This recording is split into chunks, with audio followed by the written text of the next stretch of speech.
Yes, Mr. Hill. So, before we return to the chronology, just something to pick up on from a discussion that we had about factor VIII production and albumin production at BPL and plasma supplies. Yesterday, we discussed the fact that there isn't a competition, as it were, between the two. If you expand the number of donations and you expand the plasma supply, then you can make more albumin and you can make more factor VIII. And all of that is correct, but there is one caveat which is relevant to some of today's evidence, and that is about the use of time-expired plasma. And if we could go, please, to WITN 343-1001. This is from a statement of Terry Snape, Dr. Snape. If we could go, please, to page 75 and paragraph 211 of that statement. Dr. Snape describes it this way. Regional transfusion centres in England and Wales continued to supply so-called time-expired plasma, TEP, to BPL in the 5-litre Valet pack. But this was only suitable for manufacture of non-labile plasma products, human albumin solution and immunoglobulins. Time-expired plasma, or TEP, was plasma recovered from whole blood donations that had exceeded their expiry date. Provided there had not been too much breakdown, hemolysis of red cells, the TEP could be separated by centrifugation and pooled into Valet packs for manufacture of albumin and immunoglobulin products, but not factor VIII or other coagulation factors.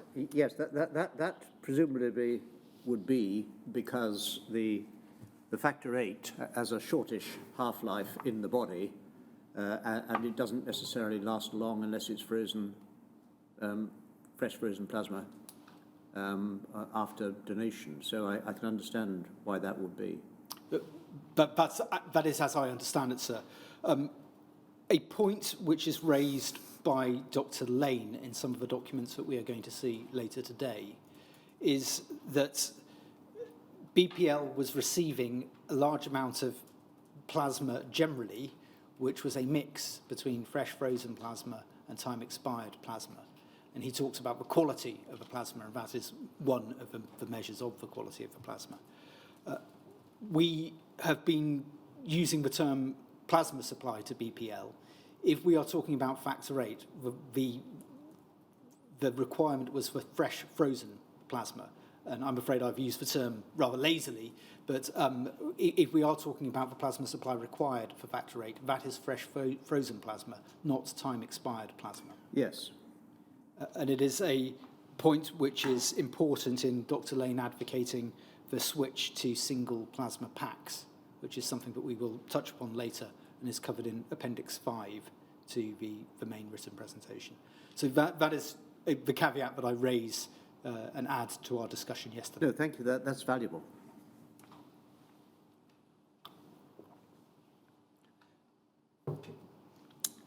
Yesterday, we left the chronology after having considered the rise in demand for concentrates in England and Wales, the response to that demand culminating in the DHSS committing £500,000 of central funding. We also considered the effect of that spending, which was that the numerical targets set were achieved, and they were achieved by mid-1977, but England and Wales was still importing as much concentrate as England and Wales was producing domestically, according to the answer given by Mr. Moyle in Parliament in 1978. If we could go, please, Paul, to INQY 40336, page 42.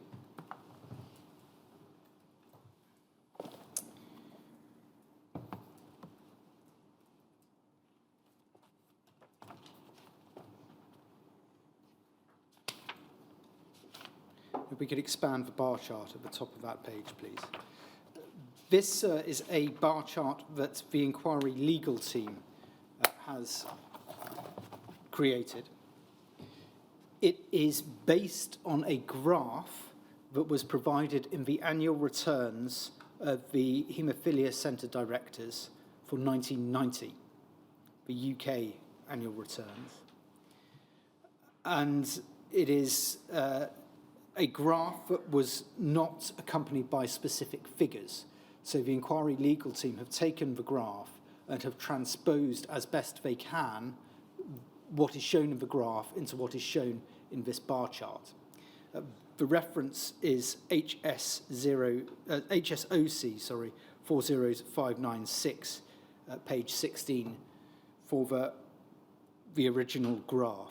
So what this shows isn't an attempt at a precise set of figures for each of these years. It is a representation of what is shown in that graph. It is for England and Wales, even though the original graph comes from the UK Hemophilia Centre directors.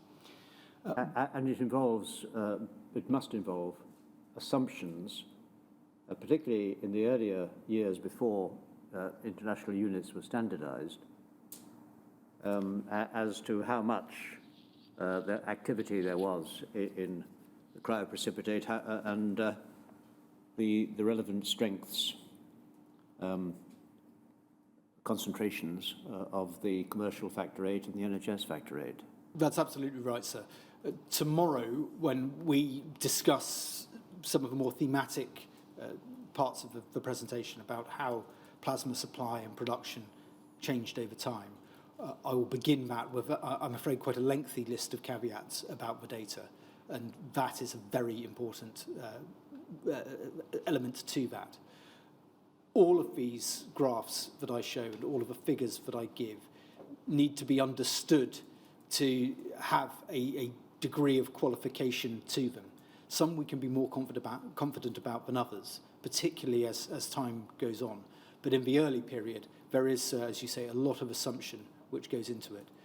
Our general feeling is that when one looks at a bar chart like this, or a graph, or a table of figures, it is helpful to show a general trend, but we shouldn't be confused into thinking that there is a false precision about the figures that are given. Yes, that must all the more be so given the source of this, because the Hemophilia Centre directors' annual reports were sometimes missing, not necessarily accurate. It all depended who compiled them. We've been through this when we looked at the centres. They weren't any better than indicative, really. Yes. Pretty indicative, but no better than that. Yes, that's right, sir. And your team have gone through a large amount of different sources of evidence to try to pick out reliable figures, but there is no single data set. There's no set of records that one can just simply trace back along. So there is always a concern that you might not be comparing like with like. So that's why we say it's helpful for general trends, but it comes with a health warning about how precise each of these figures are. It's also helpful at all points to cross-refer a particular data point from this bar chart or another graph with what is being said in the documents at the time and see how closely they correlate. And I'm afraid they don't always correlate, and sometimes you end up with two figures which are different, and there's no real way of telling which is more reliable. And so that, again, is a further qualification. But having said all of that, what this bar chart does help to show is the general trend and development. And if we look in particular, if we can expand, please, Paul, from 1969 to 1978. So this is the period that we were touching upon yesterday. We can see at the start of that, 1969, a relatively small level of international units being used, and overwhelmingly cryoprecipitate with a small, thin blue line showing the domestic NHS factor concentrates. as a general trend, we can see that the amount of international units provided in treatment rises consistently, with the possible exception of 1971 to 72, and significantly over this period, from somewhere below approximately 7 million international units to somewhere above 55 million international units. So that is the general trend. We can see at first that cryo is the dominant treatment form. From 1971, we have the introduction of more NHS concentrates, shown by the blue element of the bar chart. 1972, that drops off a little, and 1973 and 74, relatively static, a slight upward trend. That upward trend continues into 1975, but we can see there that by now, commercial factor VIII is beginning to feature on this bar chart. That is not to say that there was no commercial factor VIII at all before 1973. There may have been on a named patient basis, but it becomes statistically more significant after 1973. And we can see how, as years pass, you do get more NHS factor VIII, and you get a significant increase between 1975 and 1977, which we discussed yesterday, and that is as a result of the increased plasma supply and of the changes to BPL. But during that same period, you are getting an increase in the use of commercial factor VIII as well. And you get to the period 1977, which is probably the period that Mr. Moyle was talking about in his parliamentary answer. And we can see very approximately from this graph that it is about 1/3 cryo, 1/3 commercial factor VIII, and 1/3 of NHS factor VIII, very approximately, which would tally with what Mr. Moyle was saying at that time. We can also see, and we'll come on to this shortly, that the rise that took place between 1974 and 1977 tails off between 77 to 78 and plateaus from there until 1980 in terms of NHS factor VIII. And we can also see that during this period there is an expansion of commercial factor VIII.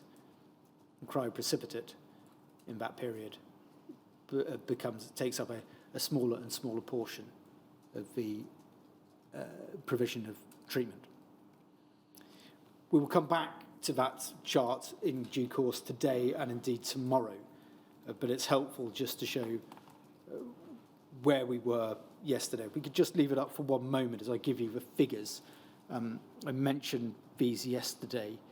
1973, around 2.7 million international units produced from BPL and PFL.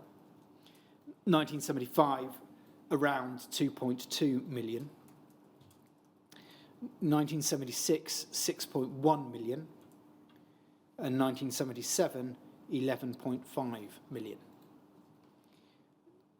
By 1978, according to Mr. Moyle, the figure was around 15 million, which he said was the capacity of BPL and PFL at that time.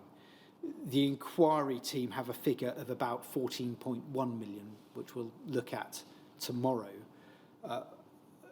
There is inevitably going to be some variation depending on how you measure these things. And Mr. Moyle was speaking approximately when giving his answer in Parliament, so we don't make an issue about the fact that there is a distinction between 14.1 and 15 million. It is, by any stretch, an increase on what was there before in 1977, but not as big an increase as there had been between 74, 75, 76 and 77.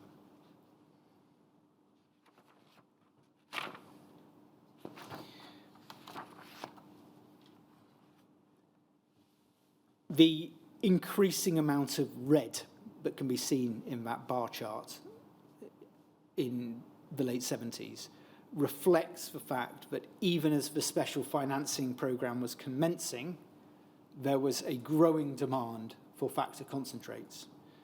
We can take that down now, Paul, please. Thank you. The DHSS was facing criticism in the press for failing to meet that demand. And the criticism wasn't just about domestic supply, but was also about the provision of concentrates generally, including commercial concentrates. The criticism was that patients were being undertreated, and that in particular, young boys were not being provided with the best quality treatment which they could have, which was commercial concentrate, according to the articles that were written. And at paragraph 124 and in the footnotes, there is a series of references to the articles to which I'm referring. There were campaigns in both the Yorkshire Post and the Sunday Times in the early months of 1975. Stories also appeared in the Sun and the Daily Telegraph. There was a particular article in the Yorkshire Post, which I make reference to at paragraph 125, which quoted Dr. Biggs, Professor Blackburn, Dr. Jones, Dr. Ingram, Dr. Swinburne, in an article entitled "Angry Doctors Speak Out," in which they all expressed frustration at what they saw as the undertreatment of their patients and the underprovision of concentrates. Dr. Jones was asked for his view about how that situation had arisen, and he said, I won't take you to the article, I'll just read the quotation. I quote, "The answer lies in the reorganisation of the British Blood Transfusion Service.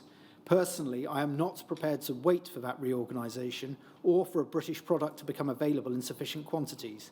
When I see my patients growing up and suffering, I am convinced that home therapy is the only answer. The sooner a patient treats a bleed, the sooner it stops and the less concentrate is required. It's the same old British story, no money to develop anything." That was Dr. Jones's view, given in the article in January 1975. In March 1975, we have a government DHSS minute that refers to a suggestion that Dr. Owen appears to have made, that the DHSS consider writing to regional health authorities, asking them to view requests from clinicians for the supply of commercial concentrates with sympathy. That's Dr. Jones suggesting sending that letter. The officials thought that this would, and I quote, or could cause irritation. They suggested that instead of writing directly, Dr. Owen make the point in answers to parliamentary questions. We looked at some of those questions yesterday. Again, so you may feel that shows one of the themes that we have been discussing, which is the lack of central control and the amount of levers that were available to a minister in the DHSS to try to affect action at regional health authorities. There was a tension, which is evident in some of the papers, between what the clinicians were pushing for, which was greater home treatment, greater use of concentrate, greater treatment generally of their patients, and what at least some of those who were responsible for providing the plasma and providing the concentrates thought should be provided.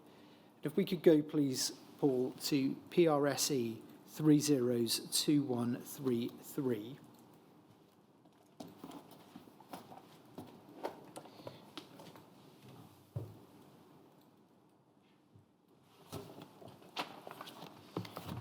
This is a report from the Scottish National Blood Transfusion Service from 1975 to 1976. And the page that I'd like to take you to is page 10 electronically. And the relevant section is under the title Factor 8.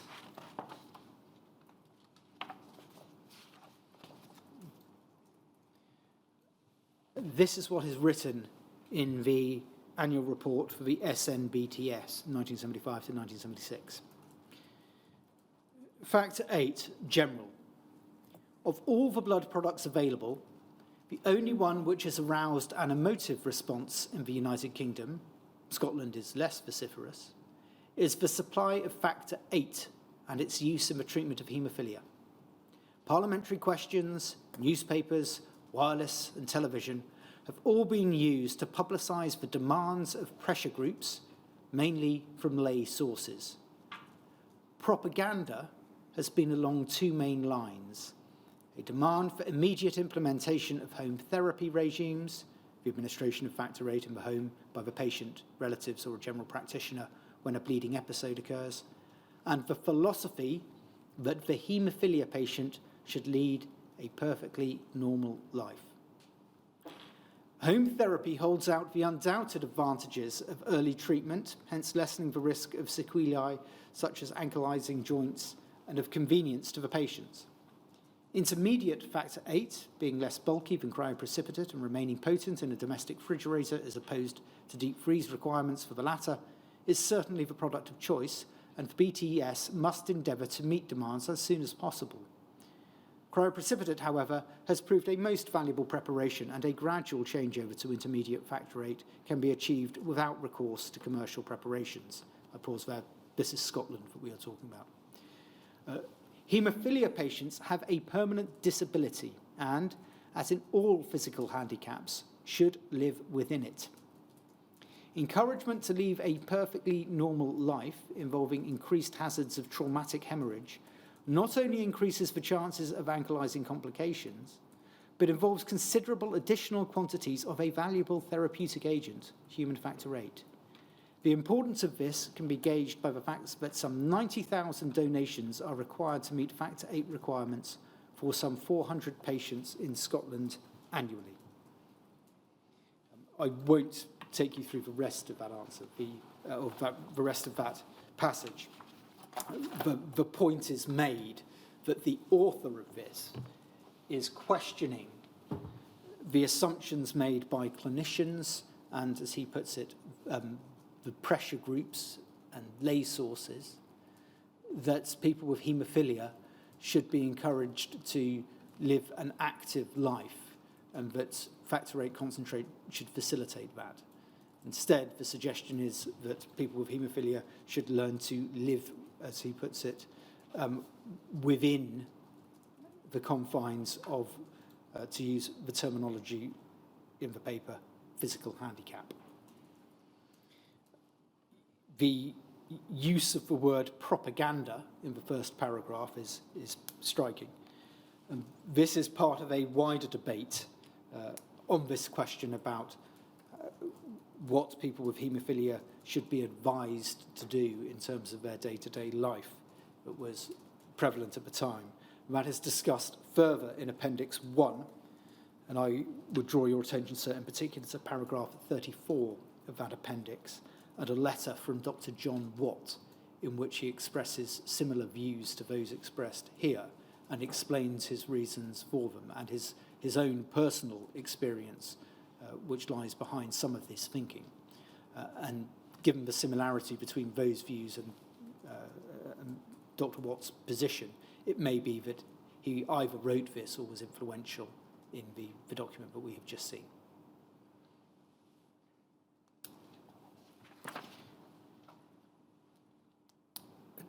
Turning to the question of safety and self-sufficiency, we saw reference yesterday to the World Health Organization resolution from May 1975, resolution 28.72, on the utilization and supply of human blood and blood products. I won't take you to the document. It is one that we have considered before.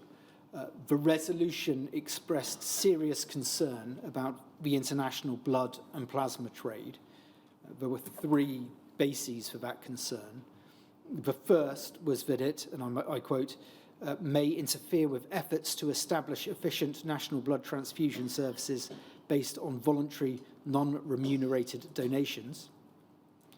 The second concern was that there was, and I quote, a higher risk of transmitting diseases when blood products have been obtained from paid rather than from voluntary donors.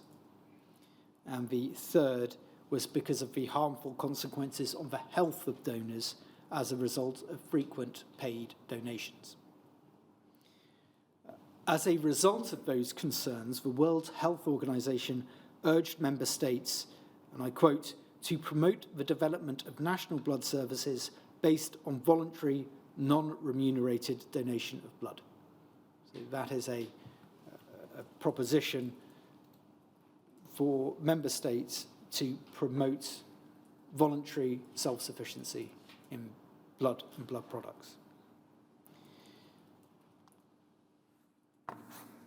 We saw yesterday in a number of documents that one of the WHO's concerns about the interference with national voluntary schemes is one that found an echo in the documents from as early as 1974 and seems to have had a particular influence on Dr. Owen, a desire to protect the voluntary nature of the UK blood donation system. The influence of product safety on the initial drive for self-sufficiency is harder to discern from the documentary evidence. The expert group that we looked at yesterday considered hepatitis infection. They were referring in the early documents to hepatitis B, but they considered it to be a theoretical risk that was not borne out in practice. They said that it was not something that should inhibit the adoption of concentrates.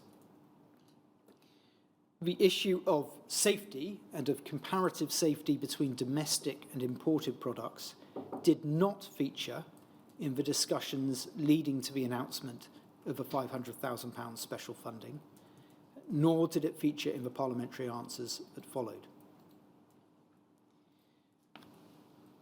It didn't feature either in the efforts of the DHSS to persuade regional health authorities to expand plasma production prior to that announcement in 1975.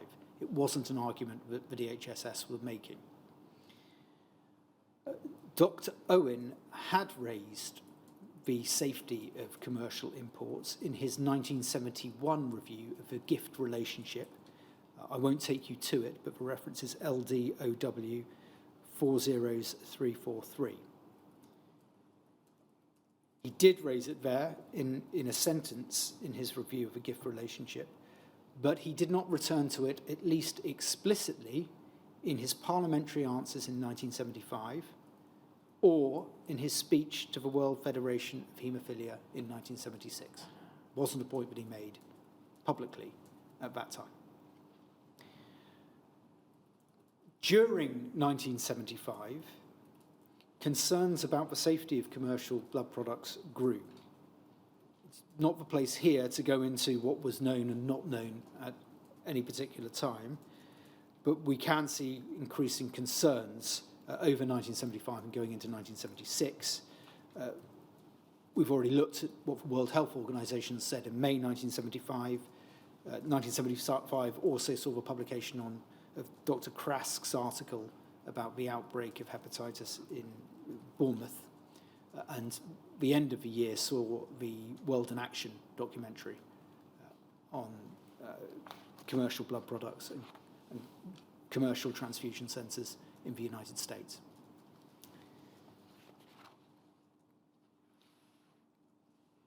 We can see safety beginning to be picked up in the documents as a further reason to promote self-sufficiency in 1976. On the 20th of February 1976, there is a minute written by Timothy Dutton, who by that stage was the official leading the efforts to increase plasma supply. And Mr. Dutton's name will come up repeatedly today. And he wrote in February 1976, and I quote, something we cannot possibly contemplate as the he wrote that the prospect of the self-sufficiency programme foundering was, and I quote, something we cannot possibly contemplate, as the Minister of State has only recently reaffirmed his aim of NHS self-sufficiency in substance. Quite apart from this, the alternative of buying the commercial product with its higher hepatitis risk is more costly than producing our own. The reference of that is DHSC 302313_004, and it's at paragraph 134 of the written presentation. In or around March 1976, Dr. Waiter produced a paper comparing factor VIII concentrates available for use at that time in the UK. And if we go to that, please, CBLA 308747. And we could go to page 2, first of all, please. We can see at the top of the page the origins of this document. It's a memorandum for the meeting of the Factor VIII production directors on the 11th of March 1976, which is where we get the date of around March 1976 from. And it is a survey of commercially produced and NHS-produced Factor VIII concentrates. The purpose behind this is Dr. Waiter trying to understand what clinicians want from the product, what they're getting from the product, so that the UK domestic product can be the match of the commercial concentrates. Dr. Waiter, we spoke of yesterday, the predecessor to Dr. Walford in the role that Dr. Walford would take from 1978 to 1979. And again, Dr. Waiter with Mr. Dutton is somebody whose name is going to come up repeatedly today. If we could turn, please, Paul, to page 7.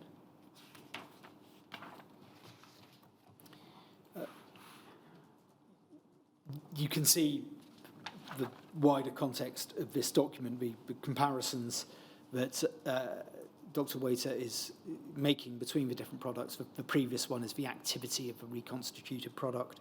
She's also looked at the volume of the dilution required, the presentation of the product, the availability, the cost, all of these different factors.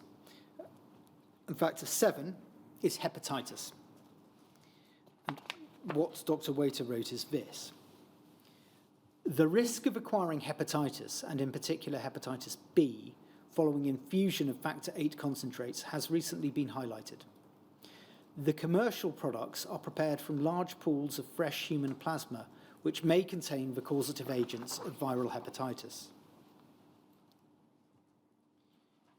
This is especially likely if the sources of the raw material are paid donors, or donors from geographical areas where the diseases are more prevalent.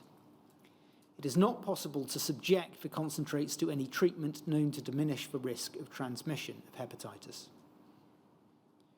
The commercial products available in the UK carry a warning that a risk of acquiring hepatitis, although small, accompanies the infusion of these blood products. It is now obligatory for commercial firms to test individual donations of blood or plasma for HBsAg and to batch test the final product by radioimmunoassay. The NHS products are prepared from small pools of plasma obtained from voluntary donors. Each donation is tested for HBsAg by a method of reversed passive hemagglutination, or RIA. Each 5-litre pool and each batch of a final product is tested for HBsAg by RIA. There is an asterisk next to 5-litre pool, and in the margin we can see that it says this applies to BPL Elstree. Returning to the document. It is accepted that no test is 100% certain to identify all infective material, and a risk therefore persists, albeit very small, of transmitting hepatitis B. However, this risk is considerably less than that accompanying the use of commercial products. It should progressively fall as the number of antigen-positive individuals in the donor pool in the UK falls, following the introduction of more sensitive tests for HBsAg on all donations and exclusion of HBsAg individuals. Some clinicians accept the risk of using Hemophilia, claiming that the benefits of using a high-purity product outweigh the risk of transmitting hepatitis, particularly for the severely affected patient who is less susceptible following repeated and frequent treatment. Others prefer to use an NHS product regardless of the relative inconvenience of using these products to avoid the risk.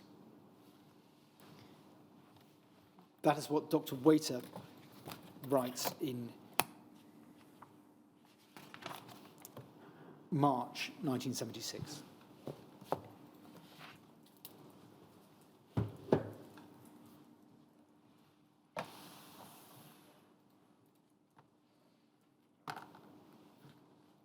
I won't take you to the meeting at which that paper was discussed, which was on the 11th of March 1976. For reference, should anybody need it, is CBLA 40343. But a feature of that meeting is that Dr. Maycock said at it that the UK target, as he put it, for Factor VIII requirements that was set by the expert group on the treatment of haemophilia in March 1973 was now considered by some to be too low, and that the target should be, and I quote, considerably higher. And that takes us in to the discussion about the revision of estimates that took place around this time, 1975 and 1976. It is examined in some detail in Appendix 1. The short point to take from it is that around this time, concern was being raised with the DHSS that the figures that had been adopted as targets by the DHSS were out of keeping with what the MRC and the expert group had said in their previous reports. If we could go, please, to the first document in a sequence that we're going to look at on this. It is CBLA 40336. And it is a document that was prepared by Dr. Edith Bidwell of the Protein Fraction Laboratory, PFL, in Oxford. We can see her initials in the bottom right-hand corner, and we can see a date there of the 27th of January 1976. Now, this isn't an easy document to follow, but we can see at the top of it, it is entitled Production of Factor VIII Concentrate, and then it states assumptions based on latest data from Dr. Biggs, internal data from PFL, and RTD 7526, which is a paper that was prepared for the regional transfusion directors. So this is Dr. Bidwell working through a series of assumptions to come up with a figure for Factor VIII concentrate requirements. She starts off with the number of patients and suggests that is going to be less than 3,000. Then there is an assumption about how many international units per year will be required by the patient, and the figure that she uses here is 12 to 15,000 international units. She says this is an average figure. Severely affected patients on home therapy may require up to 25,000 international units per year. Mildly affected patients may require a few doses. So a broad average is taken. The total requirements, which she gets by making a calculation of 3,000 times 12,000 or 3,000 times 15,000, is between 36 and 45 million international units per year. So that's the output that is required. She then turns to the input of plasma, fresh frozen plasma, that will be needed to produce that output. And she makes an assumption that a kilogram of plasma, when fractionated on a large scale, will yield about 200 international units. She notes that the PFL yield is about 240 international units, but PFL is a smaller plant. The calculation for 36 million international units is that that will require 180,000 kilograms of plasma. 45 million international units will require 225,000 kilograms of plasma. She then does a conversion to donations, and the donation figures required to get to that level of plasma are 970,920 donations for the lower figure and 1,213,650 donations for the higher figure. So approximately 1 to 1.2 million donations. I remind you, sir, of the figures that we saw yesterday, an estimate between 500 and 750,000 donations that was made in the MRC paper. Reference then made to the Regional Transfusion Director's paper, which anticipates 343,100 donations from England and Wales by June 1977. So very approximately a third to a quarter of the amount that Dr. Bidwell has considered necessary. Dr. Bidwell goes on to say that it would be expected from that figure, 343,000 donations, that will provide about 61,000 kilos of plasma or 12.35 million international units of factor VIII, i.e. about 30% of the total requirement of factor VIII as dried concentrate. She then discusses the capabilities of the plasma fractionation laboratories in Oxford, in Edinburgh, and in Elstree. And she concludes that together they can fractionate at least 110,000 kilograms per year from 593,340 donations. And that is, and I quote, greatly in excess of the 343,100 donations planned for June 1977, but about 50% of the capacity envisaged in paragraph 1 to 5. So the short point that I take from that, in terms of fractionation capacity, is that there is sufficient capacity to cope with the amount of plasma that is coming in now. But if you want to meet the demands in the future that Dr. Bidwell has calculated, then the current capacity is about half that which you will need.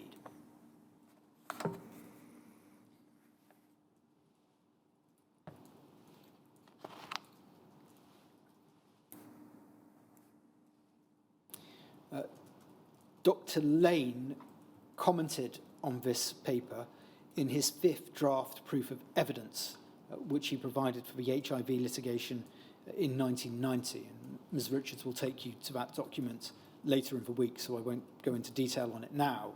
But what Dr. Lane said was that he considered Dr. Bidwell's calculations were, and I quote, based on yields which were far closer to what I consider realistic. And overall, he thought that this was, and I quote, a more realistic assessment. So Dr. Lane, the fractionator, is particularly interested in this question of yield. How much, in terms of international units of factor VIII activity, will you be able to get from your 1 kilogram of plasma? And he thinks that Dr. Bidwell here is being more realistic than previous estimates. And it is notable that Dr. Bidwell's calculations lead to a significant rise in the number of donations required to meet the necessary levels of factor VIII that she calculates are necessary. He does, however, also point out that her figure for patient usage is, in his view, low. He is saying this looking back retrospectively. It's not known what he thought at the time. But he said that the figure that Dr. Bidwell gives of severely affected patients needing up to 25,000 international units. Dr. Lane comments that such patients reach the level of between 40,000 and 50,000 international units when supply allowed.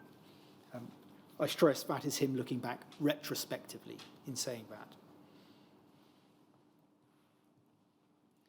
But it does help to explain why Dr. Bidwell's calculations here, which come out at between 36 to 45 million, are eventually superseded by estimates and by demand levels which are higher than that.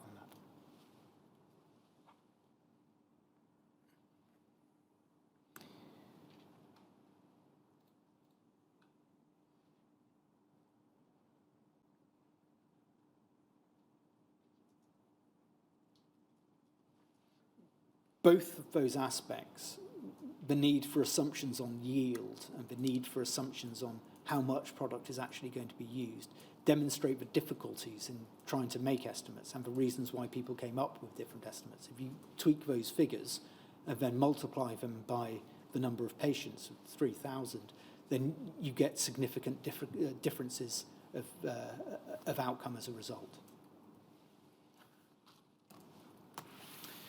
The second document that I would like to look at is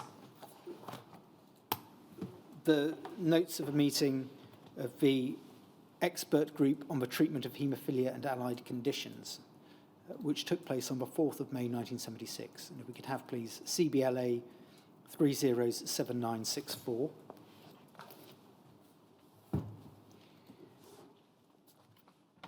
This, you will recall, sir, is the same body that we looked at yesterday, the expert group that was set up to try, among other things, to look at future demand for factor VIII. That is not its sole role. It is also, as the name suggests, looking more widely at the treatment of haemophilia and allied conditions.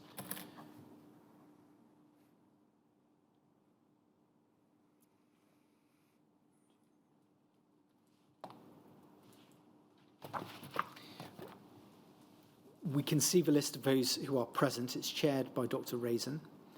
Dr. Bidwell, the author of that paper that we have just looked at, was there, as were a number of other figures whose names we'll recognise: Dr. Delamore, Dr. Gunson, Dr. Jones, Dr. Maycock. Dr. Preston was there, representing Professor Blackburn from the Sheffield Centre. Dr. Rizza's there, and the secretaries, we will see, are Mr. Dutton and Dr. Waiter. Also in attendance, Dr. McIntyre from the Scottish Home and Health Department. If we could turn, please, to page 2.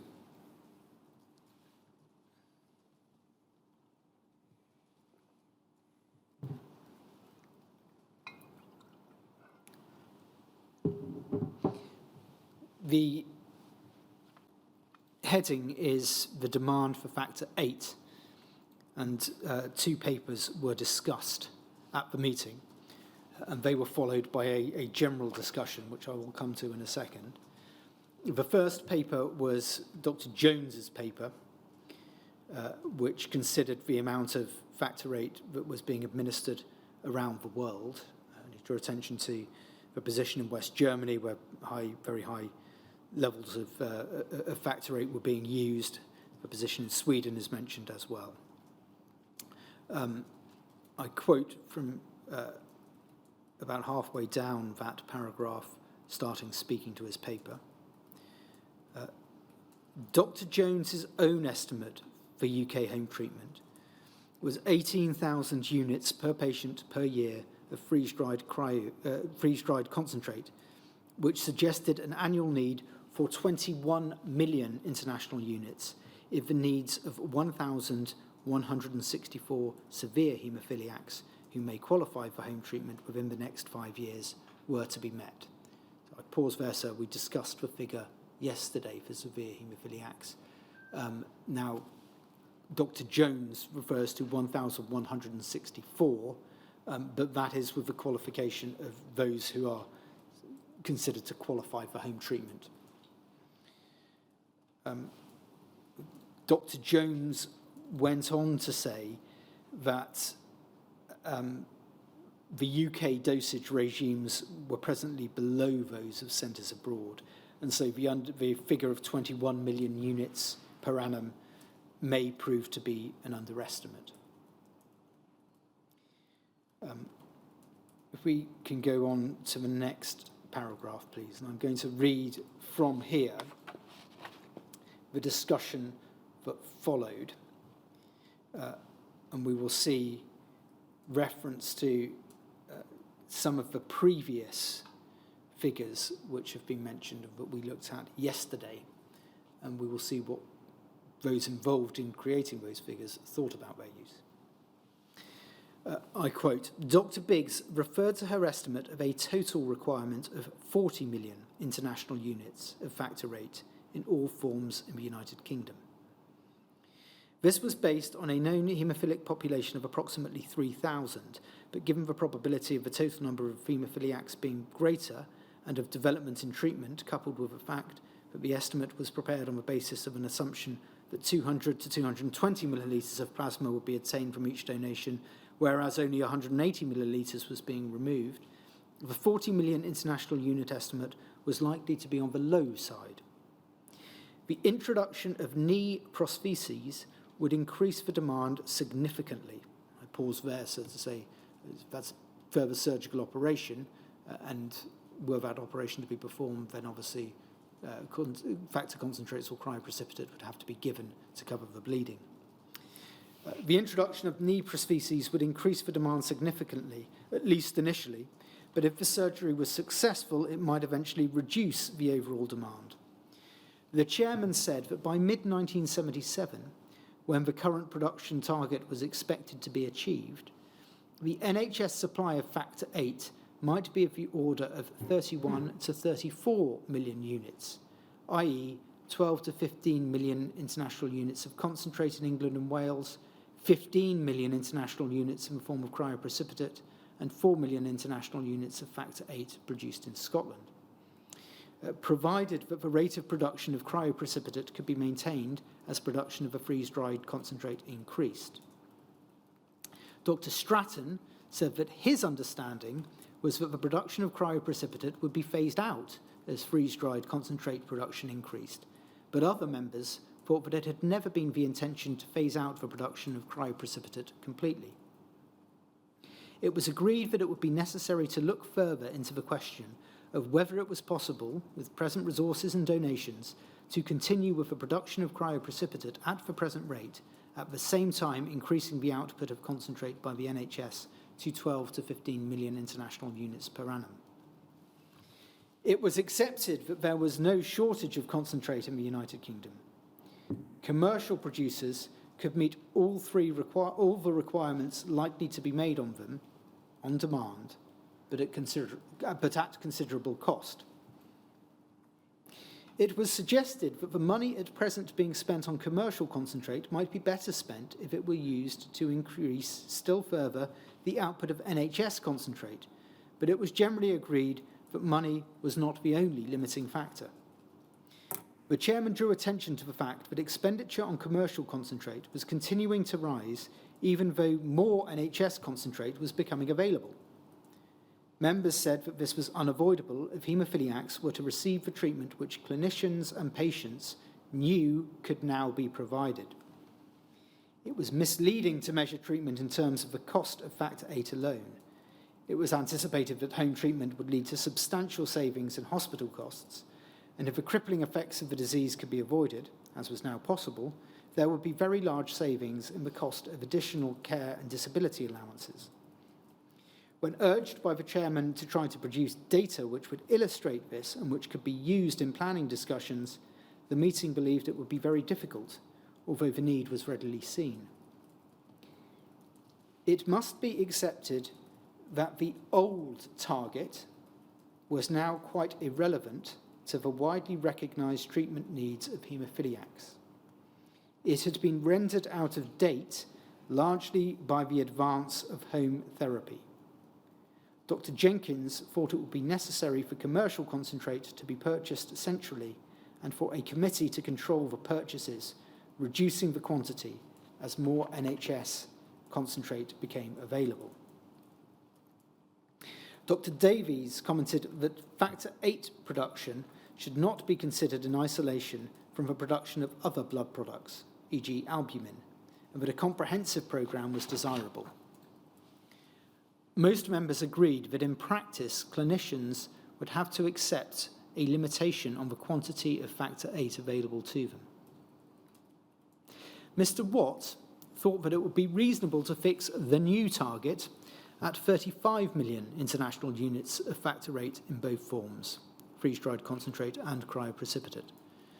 But it was agreed not to fix a new target for the time being, but to review it again when the original target figure had been attained.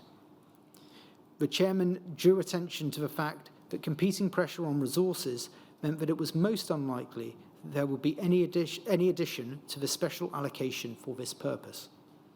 Nevertheless, the department would consider the views which have been expressed about a new target, possible methods of achieving it, and the cost of doing so after taking account of the offsetting factors.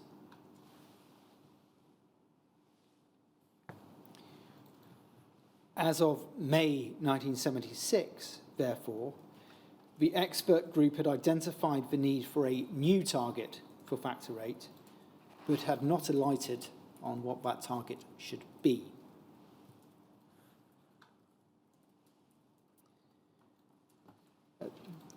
Dr. Owen was informed by Mr. Dutton of the views of the expert group on the 18th of June 1976. The references are at paragraph 145 of a written presentation.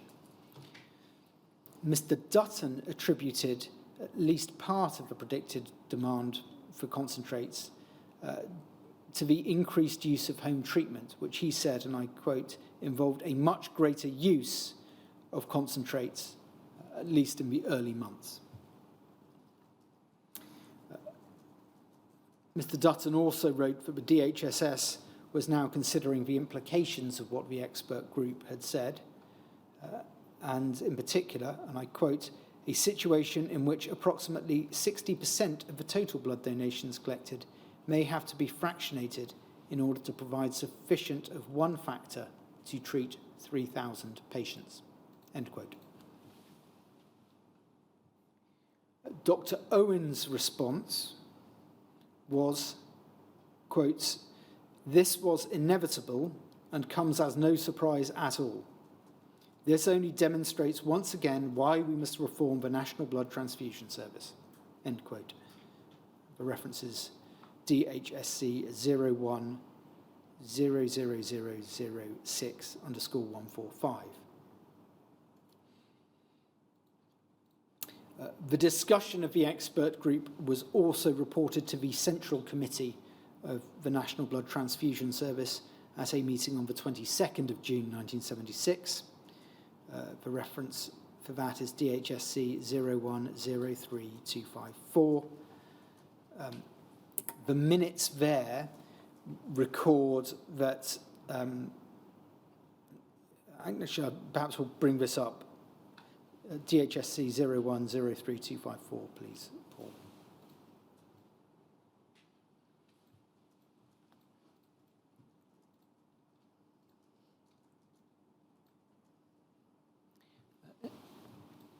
If we could go, we can see they're heading the Central Committee for the National Blood Transfusion Service, meeting the 22nd of June. If we could go to the bottom of that page, please, Paul. Paragraph 7, item 7. Factor VIII in the treatment of hemophilia oral report. It could be reported that plasma is being sent to the blood products laboratory at a rate which is well up to the expected amount.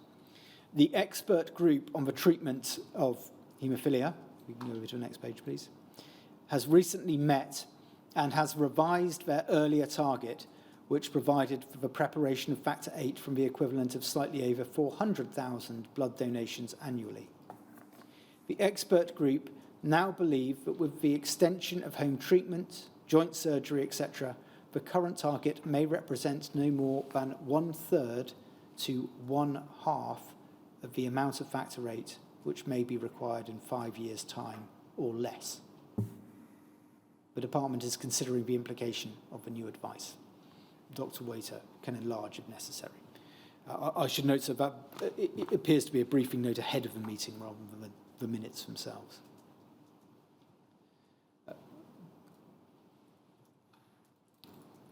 So no figure has been set by the expert group, but there is a broad indication that their previous estimate of 400,000 donations is only about a third or a half of what they anticipate may be required in 5 years or less. The same meeting of the Central Committee of the MBTS proposed a review of the clinical use of blood and blood products. And I will come to that document a little later. That was a review that was carried out by Mr. Dutton and Dr. Waiter.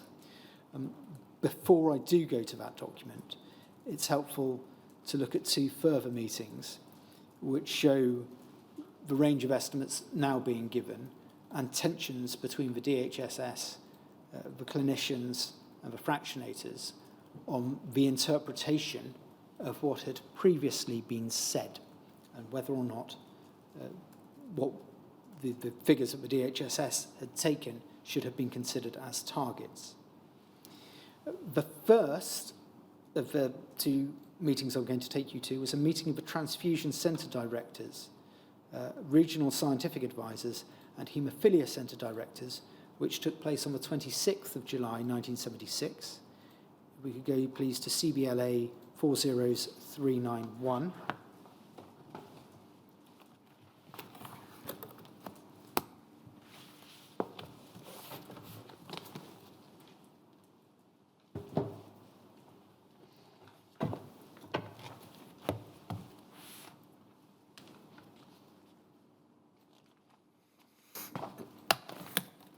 Please could we go to page 5 of that document? Sorry, that's page 5 internal, page 7 of the electronic document.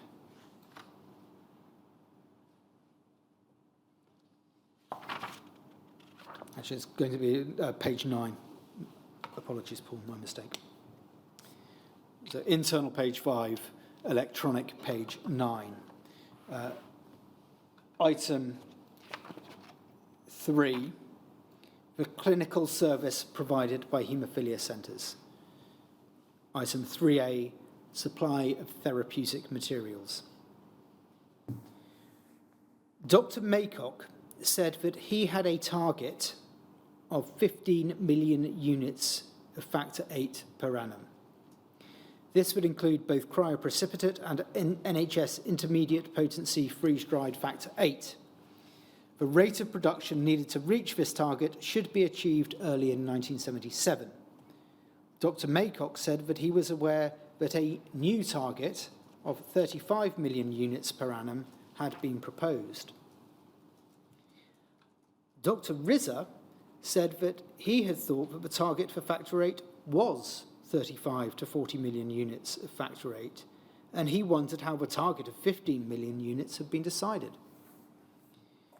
Dr. Stewart said that the NHS was committed to supply... DHSS. Sorry, DHSS. Dr. Stewart said that the DHSS was committed to supply factor VIII within the NHS, but that estimate indicated a shortfall of 20 million units per annum since the needs of patients had been estimated at 35 million units per annum. Dr. Biggs said that the haemophilia centre directors had never supported a target of 15 million units of factor VIII. We could go over, please, Paul, to the next page. And item C on it, steps to be taken to increase the supply of factor VIII. Dr. Biggs said that she had thought that the haemophilia centres might buy rather more commercial factor VIII as a temporary measure to allow more plasma to be released for fractionation. Dr. Badman said that there would be no funds for this in the regions. Professor Nelson asked Dr. Maycock if he could give a unit cost for NHS factor VIII. Surely it must be much cheaper than commercial factor VIII. Dr. Maycock said that he would soon have cost figures and that the material would be substantially cheaper than commercial factor VIII. Dr. Maycock said that at present, the total capacity for fractionation in England did not exceed 15 million units of factor VIII, and thus large increases in the supply of plasma would not be helpful.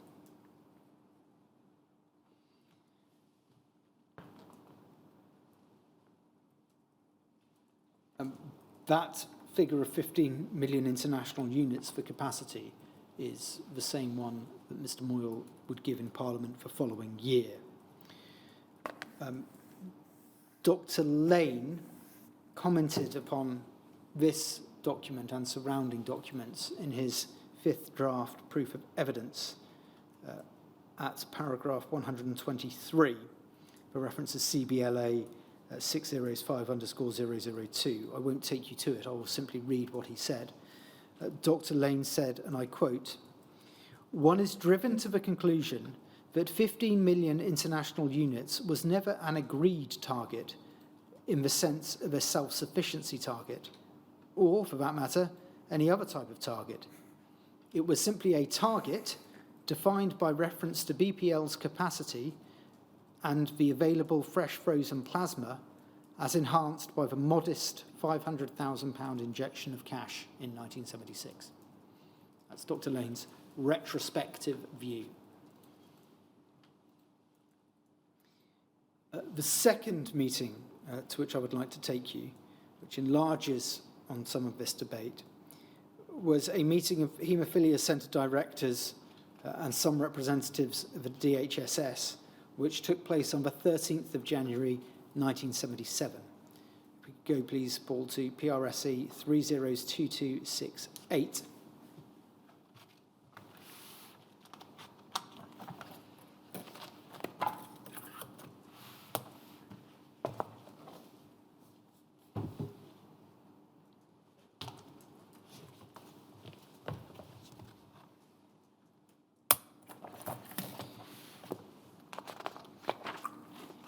I won't go through the full list of attendees, but if we could just flick over onto the next couple of pages, Paul, we can see that it's thank you. And keep going for a couple more. We can see there is a lengthy list of attendees.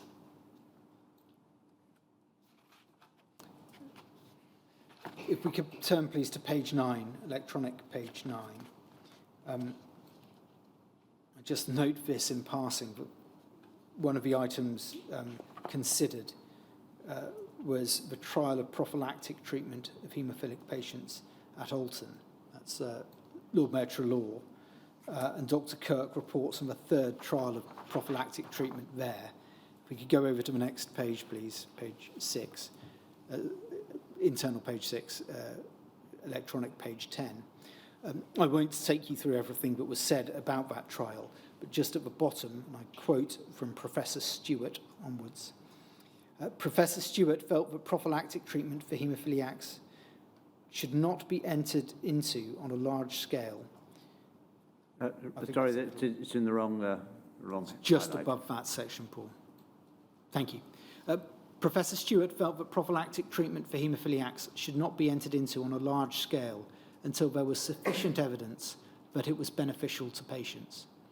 Dr. Rainsford said that the prophylactic trial was aimed to provide information for the future and not with the intention of immediate implementation. I leave that there, just to note that it is being discussed at the same meeting, which is January 1977. If we could now turn, please, Paul, to page 14, which is the discussion about demand and estimates of demand.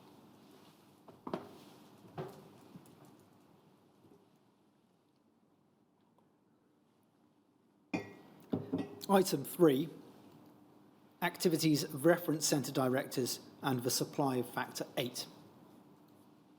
I'm going to read a lengthy section from the minutes to give you an idea of the debate that was then taking place. And I quote, Professor Blackburn reported that there had been several meetings of the reference centre directors. Two major items of importance which the reference centre directors had considered were: 1, supplies of factor VIII concentrate. It was established that the blood transfusion service could supply sufficient plasma for fractionation to provide a minimum of 40 million units of factor VIII per annum. 2, there was a hold-up in the expansion of fractionation in the United Kingdom. Professor Blackburn was planning to organise a meeting to look into ways of expanding the facilities for fractionating. Dr. Holman commented that the directors had for years said that they wanted concentrate instead of cryoprecipitate. Was it true that the DHSS were making no provisions for expansion? Dr. Jones declared his interest in this item as he was a paid consultant to Highland Laboratories until the end of 1977. And he volunteered to withdraw from the meeting while the question of supplies were being discussed. It was agreed that he could stay. Dr. Waiter said that the target of factor VIII requirements had shifted over the years. The DHSS had understood that the capacity at Liberton, Elstree and Oxford was adequate. With the stated capacity of these centres, a target of 50 million units could be met. Dr. Biggs said that the target had not shifted. The first estimate given in recent years was 40 to 50 million units. She cites Biggs 1974, that is a reference to the MRC paper. She did not know where the lower targets had come from. They certainly had not come from either the expert group on haemophilia or the haemophilia centre directors. Dr. Barkan asked if the figures covered total needs at centres and meant that cryoprecipitate and commercial concentrates would be obsolete. Dr. Biggs said that if the supply were unlimited and neither patient nor doctor had to pay for the factor VIII, it was difficult to forecast how much factor VIII might be used. Doses could be increased and prophylaxis could become popular. The estimate of 40 to 50 million units per year made by the haemophilia centre directors and the MRC Working Party concerned a minimum reasonable need. This amount would, in their opinion, supply enough factor VIII to cover for surgery and emergencies and give on-demand and home therapy sufficient to prevent crippling and to permit a reasonably active life. The amount would thus render the UK independent of supplies of plasma collected in other countries and included the present supplies of cryoprecipitate. The question about the maximum amount of material that could be made at the present fractionation units was raised. Dr. Ellis said that 14 to 15 million units was the maximum capacity for Elstree with the present plant and buildings. This included a proportion made in Oxford and was a final figure after current expansion was completed. Dr. MacDonald gave a talk about supplies of factor VIII concentrate in the west of Scotland. Cryoprecipitate was originally made at the Glasgow Royal Infirmary and later by the West Scotland Blood Transfusion Centre. Dr. MacDonald referred to the costs of building the Protein Fractionation Centre, PFC, at Liberton, and showed figures illustrating the amount of plasma which had been sent to Liberton from the west of Scotland for fractionation. Dr. MacDonald said that the PFC at Liberton had the capacity to make 60 million units of factor VIII per year. To reach this target, the centre would need about £25,000 for new capital equipment and money for extra running costs, which would include payment for staff to operate a 24-hour shift system of working.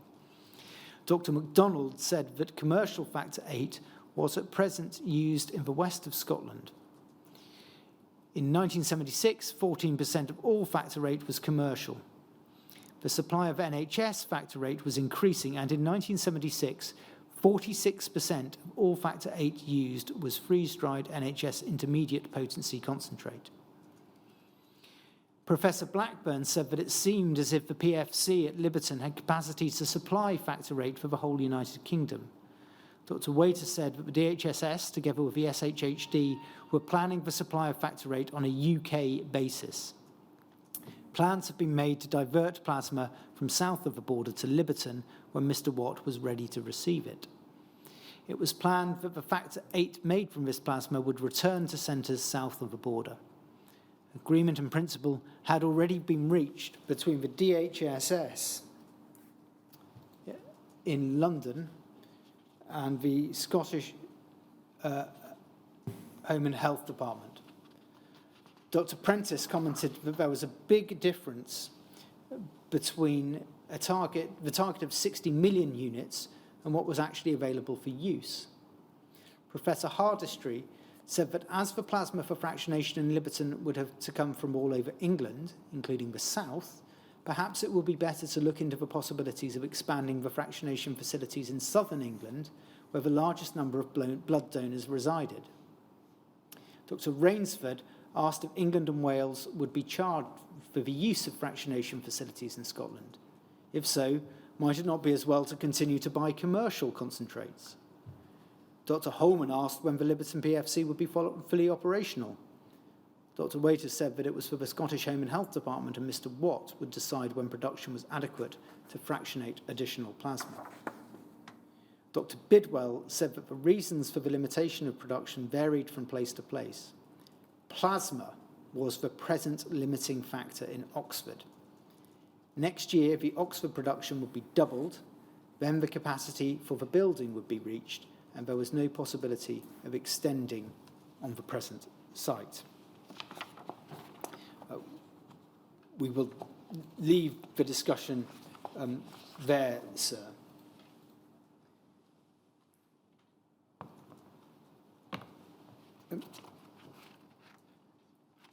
Just to sum up some of what we can take from those various minutes and papers that we have looked at.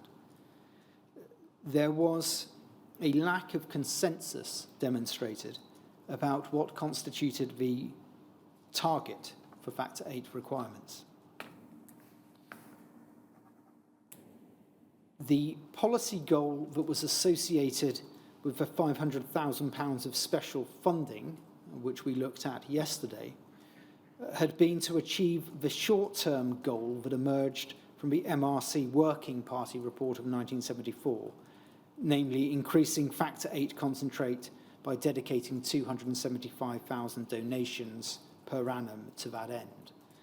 That was the goal, and it was achieved, and indeed it was superseded by 340,000 donations.